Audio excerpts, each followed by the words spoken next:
నేనే నీ కూతుర్నని ఇంకా నీలో నువ్వే దాచుకుంటావా?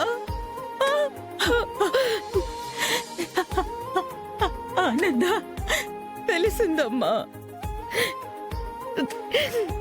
ఎన్నేళ్లుగా నా గుండె వెతుకుతున్న బంధం నా తల్లి ఆచూకీ నాకు తెలిసిపోయిందమ్మా.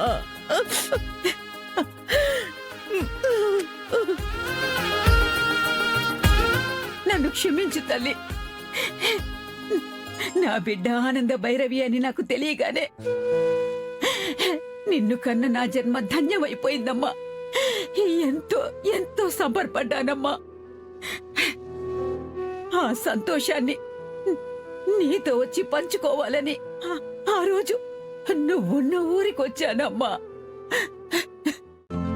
ఈ రోజే డౌన్లోడ్ చేయండి, మీ ఫేవరెట్ షోస్ చూడండి.